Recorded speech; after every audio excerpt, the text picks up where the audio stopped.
Okay, Wednesday. Okay, so welcome everyone to this session. My name is Stephanie, and I'm part of the KPMG team, and I'm very happy to be the facilitator of this session about revealing, discovering, explaining, commenting the Earth Action Report, 2024 Earth Action Report that we have built together with ChangeNOW. So I will be the facilitator. We have a very important guest around the table. So Kevin, you know Kevin, I'm not sure we need to introduce him. Do you need to introduce yourself, Kevin? I'm not sure.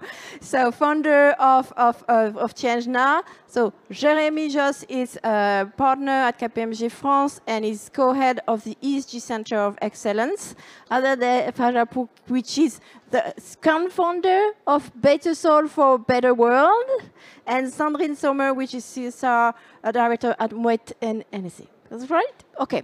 So, Kevin, it's your turn. Can you hear me? Yeah, it works. Well, good afternoon. Afternoon? Are we afternoon? Yes, we are. Almost everyone. And I'm not sure what's night or day anymore, but welcome everyone. What can I say about this report? I think I'm going to start from the very beginning. We started ChangeNOW 7 years ago, and we've had the chance to host and welcome so many amazing, inspiring speakers and innovators and experts of the topics that we're covering at the summit, which are all the challenges related to the social and environmental transition. And all of them come with their own perspective. They are all of them, trying to tackle at least one of the global issues that we're facing this century with a certain kind of expertise. And some people have asked us over the past few years, is there a report, at ChangeNOW, is there any kind of synthesis of what happened during the summit? And every year we're saying, no, but you can watch the replays on YouTube, all the conferences, and you can take notes on all the booths and make your own, but we're not doing it. So, but I think we wanted at some point to try to play our role, which is to give a collective voice as well of all the change makers that are attending the summit, because all of them have an individual perspective. I think our role is also to show what is the I would say the tone of their knowledge. If you add up all their knowledges together, what does it give? What kind of intelligence does it create? And we've been wanting to do that for a while. And on the other hand, there is this second thing that we felt, which is our decision makers today. They have to navigate through so many problems throughout the year, so many urgencies, so many crises so many fires to extinguish. And they don't have the time to enter in the depth of the sustainability challenges. When you enter in it, you understand that it's quite complex. We need to change a lot of variables in our systems, and everything is interconnected. So for them, today they understand the climate problem. I think they have a very siloed vision of what are the ways to tackle the climate issue and how to start reducing emissions, but they don't have a holistic perspective on things. And that's when we decided to talk together with the KPMG team, which was, why don't we create a report that is a kind of synthesis of all the intelligence that we collect, that we gather at ChangeNOW, that will help the decision makers have a more holistic view and a sense of the priorities. Where should they put their efforts today in 2024? What are the topics that are hot at the moment? I'm not talking about global change, but what are the topics that I need to put my efforts on? What are the topics that I need to invest more energy and time and funding on at the moment with my levels of influence? And what am I capable to influence at my own level? And so we asked some questions to more than 100 experts in our network that have been participating to the summit for the past few years. And we asked them very simple questions. What do you think are the main priorities? What should we put our energy on at the moment? and what are the challenges, and what are the solutions, and what should we do? And I found the synthesis of what the question that we asked really interesting. And I will let the team to share more on the conclusion of this report.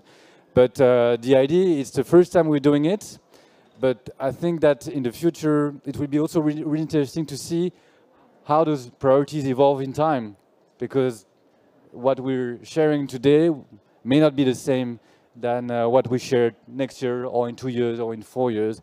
And I think that will greatly contribute to giving a holistic and more understandable view of our challenges and the solutions to scale.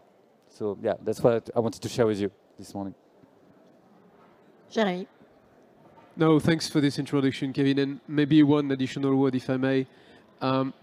We started partnering 3 years ago. And for us, ChangeNOW is a very special place, because this is here that we announced that we were changing as a purpose-led company here. Why? Why? Because we both are engaged in changing things. We're engaged in transition. We want to make it happen. And the reason why we said immediately yes when you suggested us to partner in preparing this report, in leading all these interviews, is because we want, as a purpose-led company, we want to make things happen. We want transition happen. And we also consider that this is in our role to open perspective, to contribute to the debate, and to create this collective intelligence, as you said. Yesterday we had a great debate with an economist on climate, and I repeated once again, the time for coalition has come. We need coalition. We need to have this collective intelligence. And if I may, in all the interviews we had, my preferred question was, and what if you had a magic wand? Why? Because at that precise moment, the people we interviewed really entered into what was hard, what they really wanted to change. And this was to me, this was very helpful in better understanding all the challenges we really have to tackle, on really understanding what we have to change in the decision-making processes that are quite slow, in fact, with all the clients we're discussing with. So very happy to share with you all the results of this great work. And by the way, I'd like, also as an introduction, to say huge thanks to the team who was involved in this huge job amongst the last months. So thank you very much for your involvement and for the quality of this job.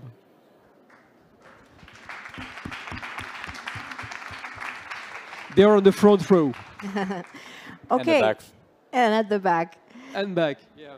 Okay, so I'm going to share with you, I would say, the key elements of the report. The report is available online. You can download the full report. You can download the other glance. I would suggest you download the full report, because there are a lot of very interesting insight in that.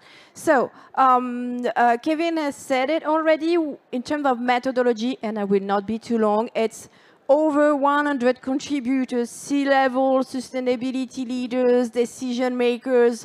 Some of them were there the last few days. So there was Bertrand Pricard, there were Christopher Guérin, there were Barbara Trash, a lot of them. Some of them are here with us today. So really a lot of people contributed to that from different background, different geography, different perspective, and that's what makes it interesting in terms of results. So, so the first question we ask is, what should be the key priorities? Where should we focus our efforts? That's why I said these are the results, the top 5 priorities for systemic change.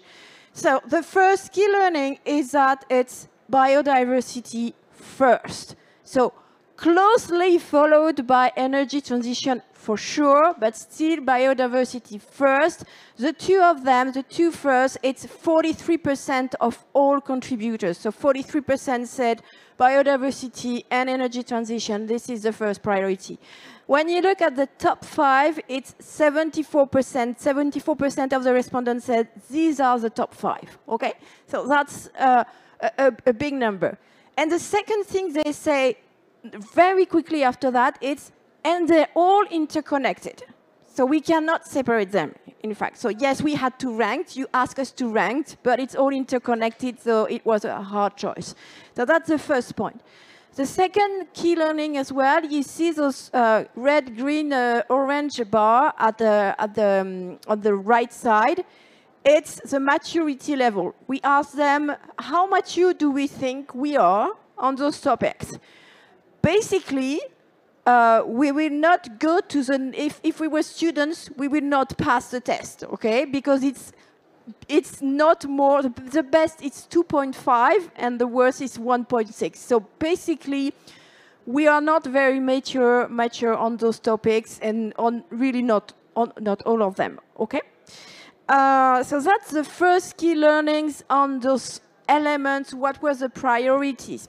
So the good thing as well is that the good news is there are a lot of solutions. So you will see, we have detailed each of those priorities. We ask them what were the obstacles, but we ask them as well, what are the actions, what are the solutions you know about, what should we do? And there are a lot of things that already exist, and this place is a good illustration of all of that. And we know, and I think we agree with Kevin, that now the challenge is about scaling up and fast, really fast, because we know that this is what we need to do now. And when we were discussing with the people why it's hard to scale, in fact, they say because we are facing some systemic challenge. So there are challenges that are relevant, there are obstacles that are relevant for all these dimensions and that we need to crack. We need to crack the code on a few things to make it happen on a large scale and to accelerate. And those, we call them stepping stones. These are the 4 stepping stones that emerge are things that we need to focus on energy on as decision makers, as policy makers, activists, corporate head. And these are those 4 dimensions. So I will start with bridging the knowledge gap. So there is this part about education. So there is first education for all. We're not talking about education about sustainability here, just education for all.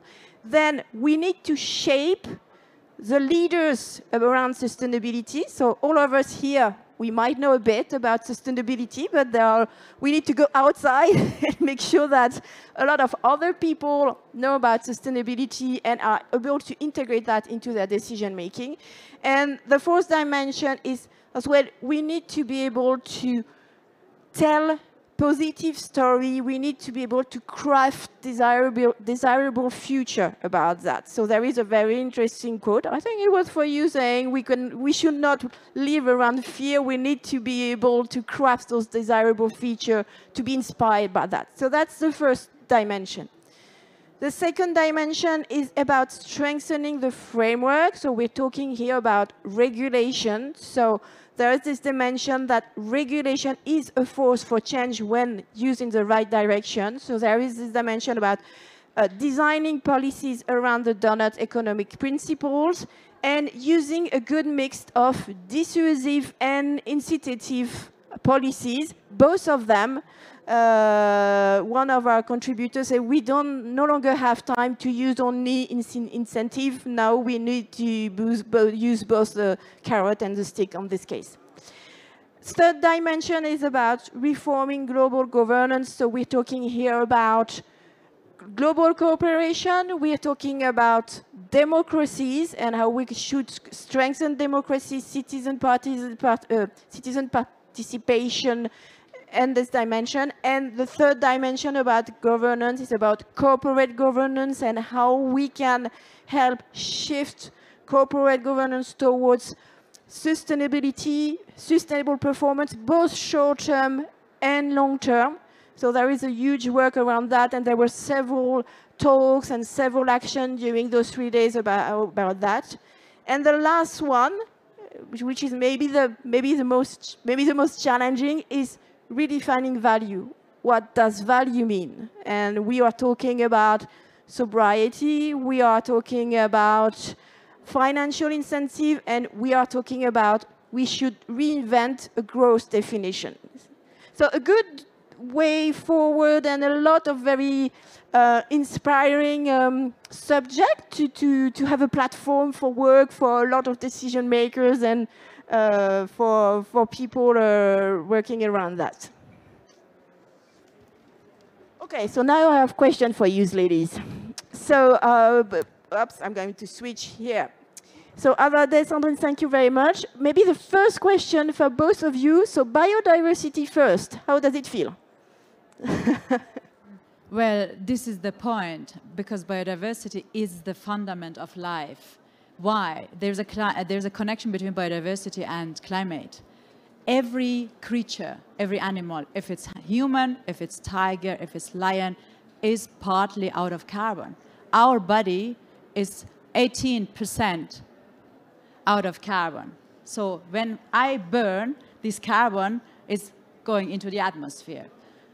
On average, a tree is, half of a tree is carbon, on average. So when you burn this tree, the carbon is going into the atmosphere. So when you are destroying, killing lions, destroying trees, killing the animals in the soil, this is easily releasing huge amount of greenhouse gas into the atmosphere. So this is the first point, climate and biodiversity.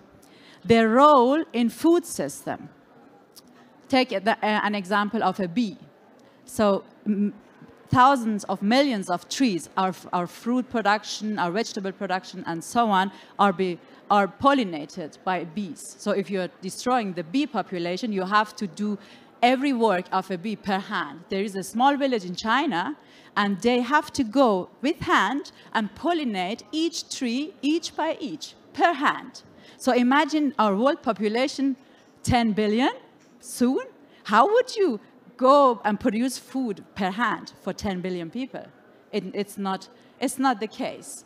So the role of them in food production, the role of them on climate, and role of them on resiliency. When it's raining, strong rain, or when it's strong drought, the most resilient part of nature are the most diverse one. So you go in a forest, and you see the monoculture there and a polyculture there, so diversity there. And this diverse space is the most resilient in our climate change system. So if you want to survive, and I would survive, I would run into this most diverse system instead of into monoculture, because I know that this burns, but it doesn't. So this is the point, that because biodiversity is the basic of our food production, climate protection, mitigation, and adaptation. When you are destroying, we are destroying these amount of biodiversity, they are going lost forever. The genetic is lost forever. How would you want to bring them back? When the lion is dead, then it's extinct, it's dead. The genetic is lost. When this plant, which is very much strong in drought period, when this is lost, it's lost forever. And it's not like clicking on and off, bringing it back or losing it forever. So we are now burning the book of life without reading it. So that's why it's very much important to bring the topic of biodiversity, because we're going to have problem with food production, we are going to have more problem with climate, to remove this amount of carbon dioxide from the atmosphere. Who is going to do this? The forest is doing this.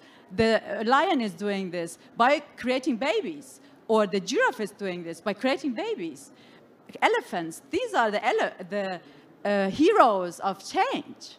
And that's why I really appreciate this report, and it's colorful. First of all, it has a nice design. I don't like only text. Thank you very much for bringing colors to the and combining it with text, and biodiversity having it at the first row, the basic for energy production, the basic for climate adaptation, the basic for inequality, and the basic for other different topics, agriculture, food, whatever it is.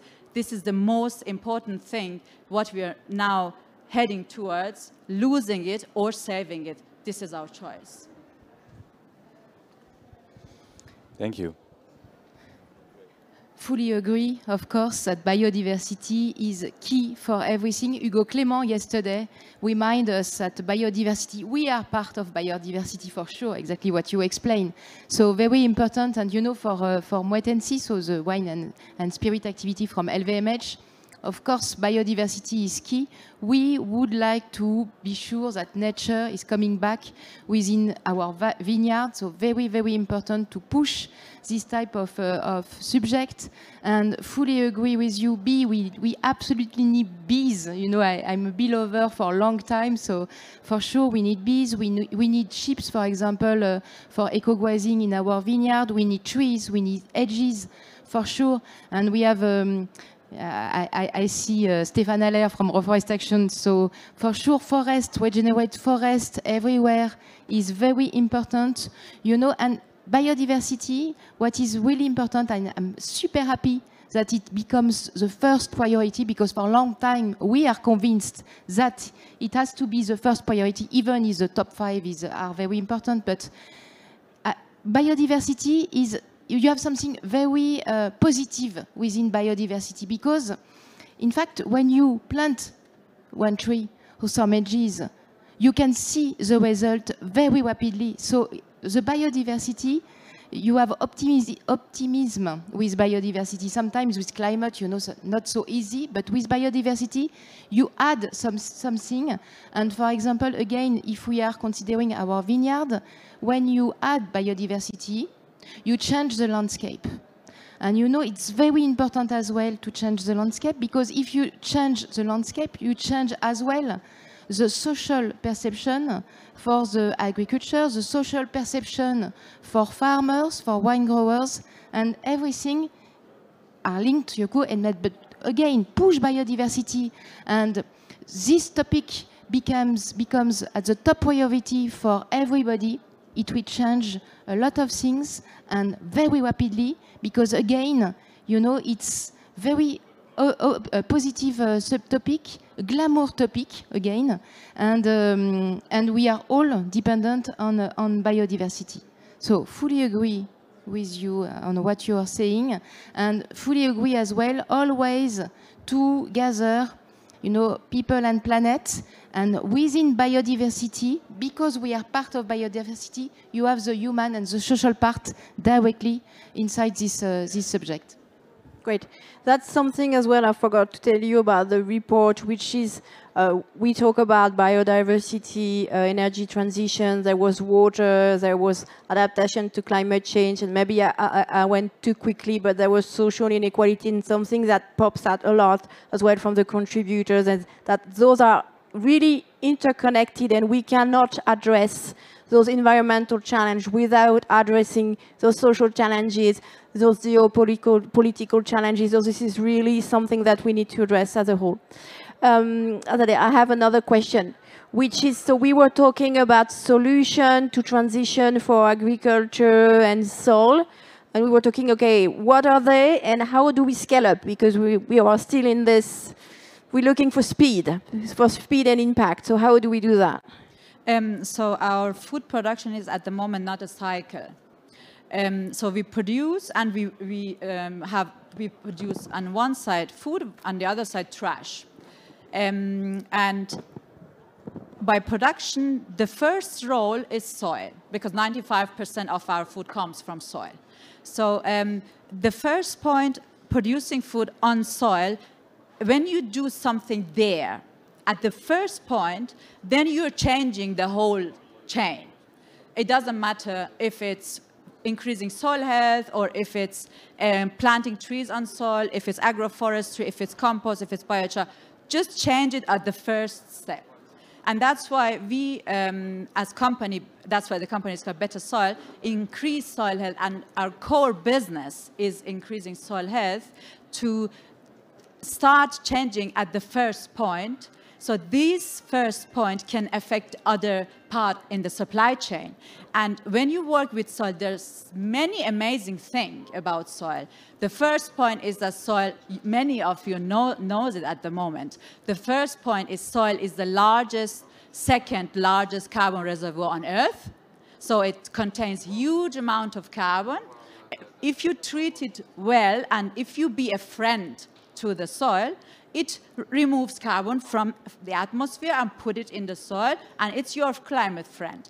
But if you are an enemy to him, he will be an enemy to you as well. So he releases this amount of carbon into the atmosphere and say, hello, climate change, go for human, not for me. So this is the case. If you work with the soil as a friend, it's something different as work it with enemy. And that's why we work with soil to make it as climate friend, so that soil can first for us remove huge amount of carbon from the atmosphere. It's climate adaptation and climate mitigation. And the role of soil in food production, 95% comes from soil, so that at the end we have more and better food quality, because when the soil is sick, your food is sick. It's completely clear, and we eat the food and we are sick. And the third point is about biodiversity and soil, and that's why I'm very much interested, and I like it that you in the report talked about soil, because more than half of the global biodiversity lives under our feet. They are not giraffes or elephants. They are these small creatures making the above ground life possible at all, that we are sitting and talking about it. So there are millions and billions of fungi having their network under our feet, and make these autobahn and highways or make nutrients possible through these highways, so at the end we can produce maize, corn, wheat, or whatever we call food to eat. So there are different aspects why we chose soil. I am a soil scientist, but I decided to come from my bubble, from the science into practice, and I bring my know-how how to increase soil health on the practical side, to see how the soil is feeling and how I can improve and do my contribution to improve it. And at the end, we have better life, we have better food quality, we have better biodiversity, we have more space for biodiversity, because you have, when you have healthier soil, you need less space. And you do not need to expand agriculture more and more and more, so that agriculture is now 80% responsible for our deforestation. What kind of food production is it? Agriculture should be the friend to forestry, a combination, should be a friend to aquaculture, a combination, not only thinking one-dimensional. We need to think multi-dimensional in our global technological world with soon 10 billion people. So, and that's why this is what I very much like about soil, that soil is the bridge between climate, between environment, between biodiversity, and between food production, that we only work in this topic, we can have different arms, like a kind of octopus, different arms, and improve different part in our global problem thing. So at the end, we improve it at least a little bit towards a better, more sustainable world, and give it to other generations. Not that we are the enemy of the next generation, because we are destroying our only one planet. Great. Soil as a domino effect. Sandrine, we know that there are a lot of stakeholders when we talk about that. There are a lot of people involved, in fact, in making this change happen. So how do you work with the farmers, the producers on this path? Because we had this discussion in another setting yesterday, and we were saying, okay, it's easy to say you should not do that, but how do you go from you should not do that at you should do that instead? So how do you do that? Yeah, just before answering your question, I would like to say that for sure with Azadeh we met last year, and it was, yes, it was very interesting. Thanks ChangeNOW Summit, you know, because thanks to you we met each other, and fully agree regarding the benefits of the soil and how it is important to increase the soil health. You know, at Moitensi, our program is called Living Soils, Living Together, so fully dedicated and focused on regenerating soils with our practices with our, within our vineyard. And as you mentioned, of course, first of all, it's not so easy to regenerate soils and to go and to switch towards regenerative agriculture or viticulture. It's not so easy, so we test and learn a lot of things because it's not exactly the same where you are in France, in Champagne or in Charente or in the south of France, or when you are in Argentina, in Brazil, and so on. So in fact, we have to find the right practices which are good for the soil in every country. So first of all, it's not so easy to implement in our own vineyard. So much more complex to involve our wine growers, our partners, our farmers we are working with to switch with this new type of practices. And the thing is, even if we are convinced this is the right way, first of all, we have not all the KPIs necessary to demonstrate the benefits and so on. Very difficult to have the right KPI for biodiversity, for the soil health and so on, first of all. Secondly, it's still some complex, and yes, we need absolutely some scientists as you know, but to become more concrete and more easy to understand for everyone. So we absolutely need to gather all stakeholders regarding soils, and this is the reason why we have decided at Moitensi to create a dedicated event, the World Living Soils Forum, to gather all stakeholders, meaning scientists, NGO, citizens, for sure, farmers, wine growers, corporate, you know, the different type of big companies and small companies, students, solutions. And the next edition will be in October. It will be co-organized with ChangeNOW. And really the reason why of this forum is to involve much more people on this subject, to continue to raise awareness. And I'm very happy because during these 2 last days, we had a lot of sessions regarding this topic. That's great. But continue to raise awareness, to continue to find solution, meaning technical solution, but always fund solution, coalition, to create coalition. We definitely need to work together on this subject, otherwise we will not succeed. And this is the reason why, again, we have decided to create this dedicated forum to be sure we together we can accelerate, we can scale up, and we can say, I hope so, that maybe in 2030, in your 2030 report, biodiversity soils keep at the same level, right, first priority, but you know the solution and the, and the score of this subject will go higher. Okay, great. Thank you very much. I think we have time for a few questions. So, any questions? Yes, please. Either you speak very loud or... Thank you. Very interesting. So, just a question. Nowadays, CO2 and GHG stand for the easy bellwether when it comes to measuring and implementing sustainability KPIs. When it comes to biodiversity, it's extremely complex. So just a question, to which time horizon do you think we may come up with some reliable, widely accepted, trusted, and trustworthy biodiversity KPIs that one can implement at scale? Because nowadays we know that it's a very pressing topic. It's great to have this onboarded, at least.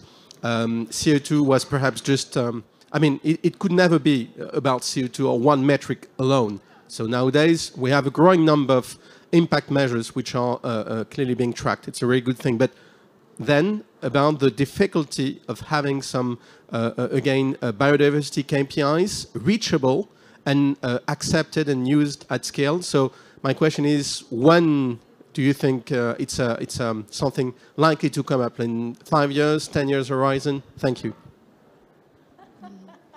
No, I hope not 5 or 10 years. I hope sooner. But you know, we are working with SBTN, Science-Based Target for Nature, and LVMH is a pilot for SBTN, and we are working to define not only one, exactly what you mentioned, because it's not possible for biodiversity, but maybe 4 or 5 key indicators, and to have the common indicators to well define or better define biodiversity, and to have this trajectory and to know where we have to achieve, you know, as an ambition. So I hope maybe next year, because we have as the step 3 for the member, this, you know, long process to test a lot of things with SBTN. But I think next year we should have again 4 or 5 precise indicators, KPIs, to better measure biodiversity. But yes, this is a good point, very good point.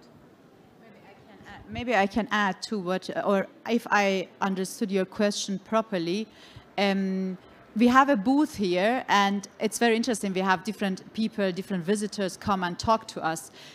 3 months ago, I met someone at one event. He was talking about measuring biodiversity. This was one of his goal of his company. But here, I met several companies offering measuring biodiversity as one, let's say, credit to sell it to companies. It's already started. So from one company, what I heard, to several companies here, so it means that it's like growing from one to many. So this is the point where we're going. Yeah, it's growing very fast. But we shouldn't make the mistake of considering that in biodiversity, one size fits all. And the question of the scale up around biodiversity is probably not the right question. The question is much more, how do I adapt my solutions to the context where I am? Otherwise, we will probably make some mistakes, some big mistakes. I'm not a specialist as you are, ladies, but I think that the key question on biodiversity is how to adapt solutions to the context where we act, depending on all the dimensions of the biodiversity at a given place, at a given moment. But we are lots of frameworks, lots of initiatives that are raising up. And you're right. And once again, thanks for organizing this change, because we found many partners we are working with today on biodiversity here, because it's popping up every day, and it's contributing to this collective intelligence on the topic. There's always a way of improvement. And if I may just add to the question, I think there's also maybe a longer term, range of time to take account of, which is, you can't expect that we will be able to measure everything. There will be a lot that we're never able to measure. And I think the way to address this is through education. That's one of the main levels that has been addressed in the report. It's how do you change the value system in society? How do you change the notion of success, for example? And that starts at school. Is it to have more always, more cars, more, the food, the stigmates of what a successful life is, or is it to be rather than having more? And I think that's also a part of the solution here. It's a longer term way of changing things, but I think it will also play a very big role, which is how do you change the way we educate people? We created this value system that is more about living lives that are in equation with the living nature and life. Yes, my question is Tobias Orton. I'm also part of the Better Soul team. And my comment and question is regarding how to scale up, and data and standardization KPIs can also be you know, a barrier for fast scale up if you over KPIize or over standardize. For example, in the hydrogen market, everything is right now designed and standardized, but there's no green hydrogen, right? So that has never been the case for any other energy carrier. So I was just asking the question, if you look into biodiversity and, for example, soil improvement, is it possible to develop the standards and the KPIs along the way further, or promoting it like you do it, for example, with the Soil Living Forum? And how do you look at the danger of over-standardization and therefore limiting benefit? Because in the end, you want to have the money go to have an impact, right? And not have 80%, 90% of the money going into the people writing the reports to say that 10% of the money has done that and that effect on soils, right? So we need to also see that, and how do you address that? On the KPMG side, we are having huge investments to contribute to lots of coalitions and to develop data and knowledge and make it shareable. For instance, we will start, Stephanie and many people in the team will start contributing to an international organization in measuring the environmental impact of recycling some raw materials. And then this will be shared.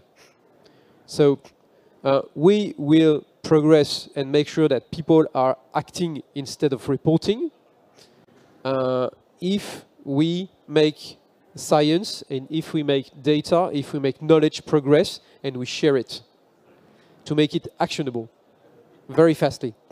And to first.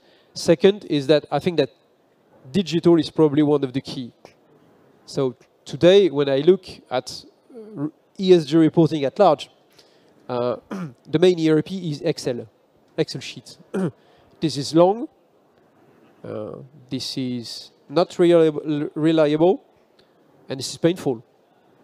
The more we will spread digital in this area, the more we will accelerate the production of KPIs in the end-to-end processes of today's life in organizations. Then we will also accelerate the production of KPIs and help everyone to focus on what matters, meaning assess, define, and act. I don't know if you would like to, because you're in the... In fact, yeah, I agree. I'm wondering, you know, because as a CSO, I have to balance my energy to find the right measure, to continue to measure, to report with more transparency and so on. And on the other way, to continue to act.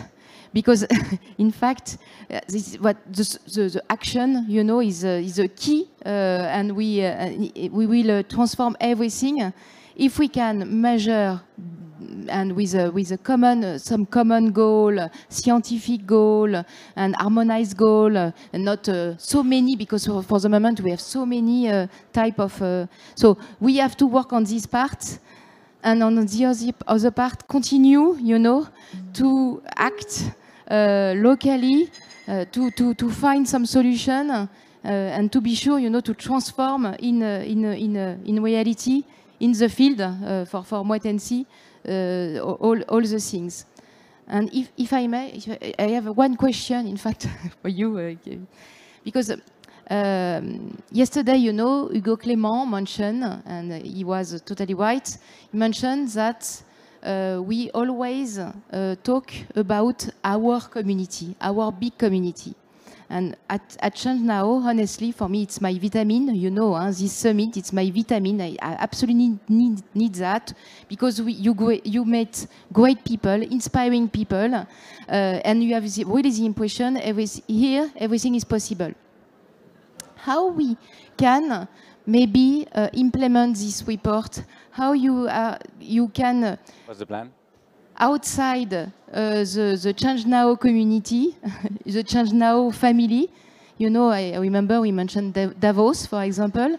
how can we be sure that this type of report and topic will be in the mindset of everybody, meaning outside our big community here?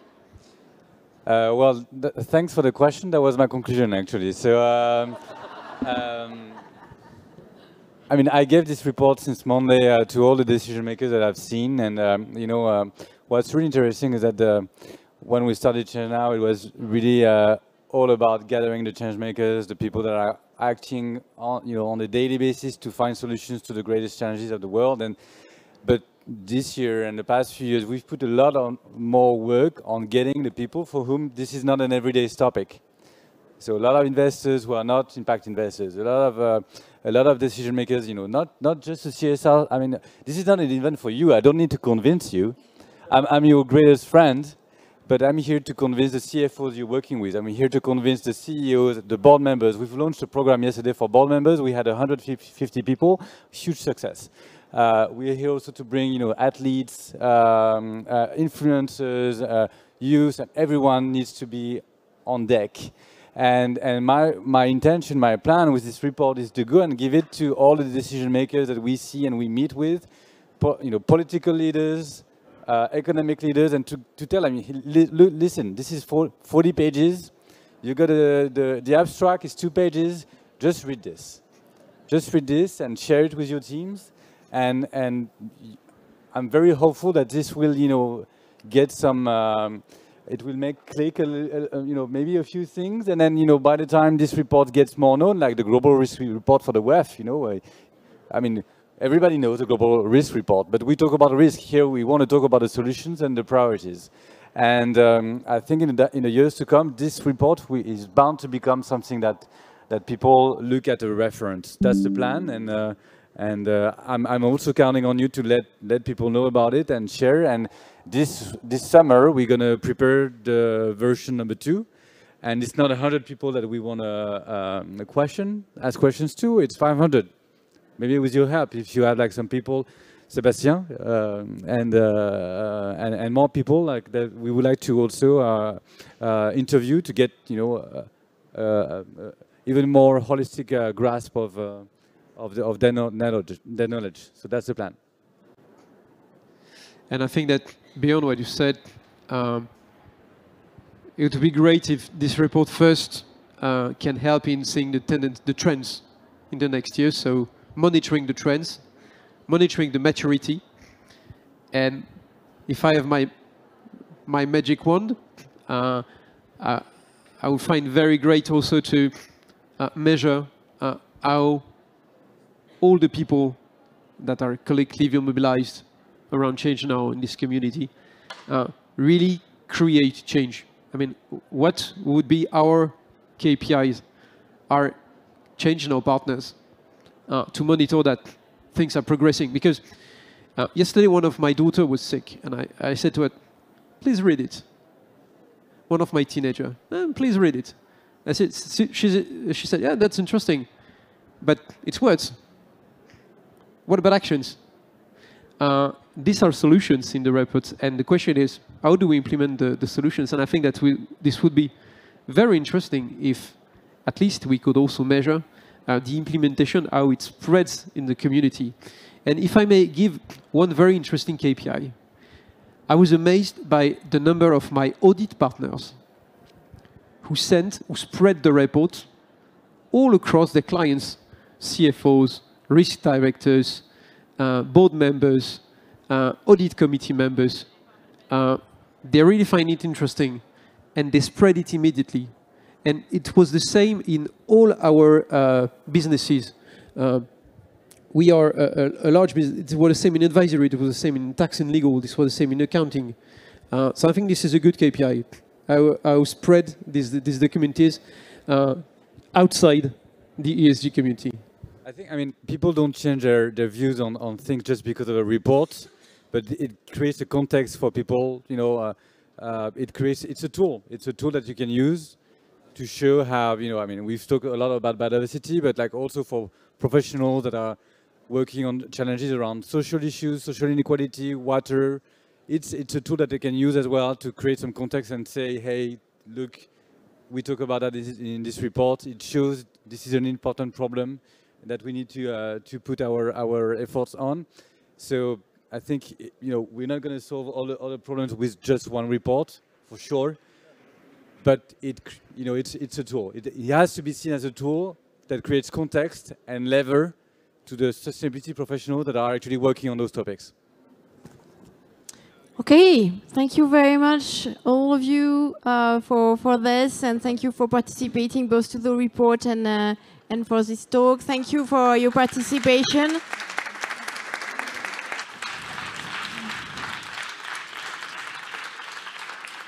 So, call for action. If it's not done yet, the QR code is here. You download to share, KPI. It's a bit like when we were kids, you had this postcard when you send to 10 people, and then they should send to 10 people, and if you break the chain, then you curse for 100 years. Same thing here. So